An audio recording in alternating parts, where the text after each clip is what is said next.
ननद रानी या तो सुधर जाओ या मायका भूल जाओ। रिया की सास सुधा जी का मोबाइल 3 बार बज चुका था। वो नहा रही थी। रिया ने देख लिया था कि उसकी बड़ी ननद काव्या का फोन था।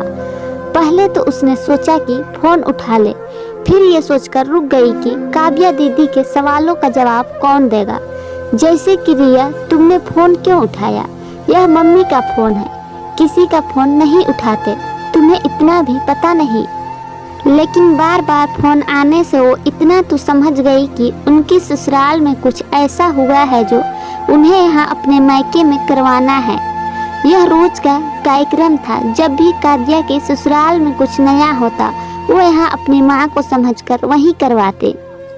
कोई भी त्योहार होता तो जब भी कपड़ों की शॉपिंग होती, चाहे वह बहू के लिए हो या माँ के लिए, रिया ही करती थी और साथ में अपने कपड़े भी खरीदती थी।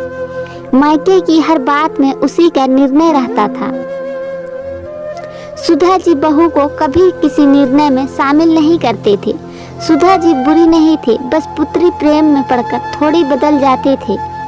यहाँ तक कि रिया कब अपने मायके जाएगी, कब आएगी, कितने दिन रहेगी, यह सब वही निश्चित करते थे और सासू माँ सिर्फ सामने से दिखावे के आदेश देते थे, जबकि असली आदेश तो काव्या के ही होते थे और रिया इस बात को बहुत अच्छी तरीके से जानते थे। सुधा जी ने मोबाइल बजते हुए सुन लिया था, इसलिए जब वह नहा के निकली तो पूजा पाठ करने की बजाय सबसे पहले उन्होंने मोबाइल उठाया और काव्या को फोन किया। बस फिर क्या था, शुरू हो गया माँ बेटी का परपंच। काव्या दीदी ने बताया कि उनके सास ससुर और ननद नंदोई घूमने शिमला जा रहे हैं और उन्होंने सासू माँ से भी शिमला घूमने के लिए कहा है। सुधा जी तो पुत्री प्रेम में मान गई, लेकिन जब यह बात उन्होंने ससुर मनोहर जी और रिया के पति तन्मय को बताई तो वो दोनों लोगों ने उनके साथ साथ काव्या को भी खूब डांटा, क्योंकि सुधा जी हार्ट पेशेंट थी और डॉक्टर उन्हें ठंडी जगहों पर जाने को मना करते थे। काव्या को यह बात पता थी, लेकिन सिर्फ इसलिए कि उसके ससुराल वाले जा रहे थे तो उसकी मम्मी कैसे पीछे रहती, इसलिए उसे उनकी बीमारी का भी ध्यान नहीं आया। कुछ दिन के बाद एक दिन सुधा जी को थोड़ा सा जुकाम हो गया। रिया ने उनकी दवाई दी, वो थोड़ा ठीक हो गए। तुरंत ही उसके मायके से उसके भाई का फोन आया कि उसके पापा को हार्ट अटैक आया है, उन्हें हॉस्पिटल ले गए हैं और उनकी हालत स्थिर है। उसने सुधा जी को बताया। सुधा जी और मनोहर जी तुरंत तन्मय को ऑफिस से बुलाकर गाड़ी लेकर उसे अपने मायके भेज दिया। थोड़ी देर बाद जब काव्या ने सुधा जी को फोन किया तो उनकी आवाज़ सुनकर काव्या ने पूछा तो उन्होंने बता दिया कि उन्हें जुकाम हो गया है और रिया की पापा की तबीयत और उसके मायके जाने के बारे में भी बताया।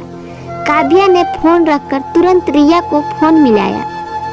रिया ने सोचा कि उन्होंने पापा की तबीयत के बारे में पूछने के लिए फोन किया होगा, लेकिन जैसे ही रिया ने फोन उठाया उधर से काव्या की कड़कती आवाज़ आई, मम्मी की तबीयत ठीक नहीं है और तुम मायके जा रही हो, तुम्हारे पापा की हालत तो ठीक है तो फिर तुम कल भी जा सकती थी। काव्या की इतनी बात सुननी थी कि रिया घायल शेरनी की तरफ बोले, बस काव्या दीदी, आज कहा सो कहा, अब मत कहना, नहीं तो मैं भूल जाऊंगी कि आप मेरी बड़ी ननद है। आपकी माँ को जरा सा जुकाम है तो वो बीमार है और मुझे रुकना चाहिए था और मेरे पापा को हार्ट अटैक आया तो मैं उन्हें देखने आज की बजाय कल जा सकती थी। मम्मी जी गलत नहीं है, बस वो पुत्री प्रेम में पड़कर गलत हो जाती है। मम्मी जी ने जैसे ही सुना इनको बुलाकर मुझे घर भेज दिया। उनके अंदर भावनाएं हैं जो शायद आपके अंदर नहीं है। आप एक बात सुन लीजिए कि आप अपना घर संभालिए, यहाँ मम्मी को संभालने दीजिए और मुझे कहना नहीं चाहिए, लेकिन या तो सुधर जाइए या मायका भूल जाइए, क्योंकि आपकी ऐसी आदत रहते हुए मैं तो कभी आपको नहीं बुलाऊंगी। यह कहकर रिया ने फोन रख दिया और रोती हुई रिया को तन्मय ने गले लगा लिया। तो दोस्तों, मेरी आज की ये कहानी आप लोगों को कैसी लगी? कहानी अच्छी लगी है तो वीडियो को लाइक शेयर जरूर करें। और चैनल में नए हैं तो चैनल को सब्सक्राइब करना ना भूलें। वीडियो को पूरा देखने के लिए धन्यवाद दोस्तों, और ऐसी ही कहानी सुनने के लिए मेरे चैनल को सब्सक्राइब करना ना भूलें।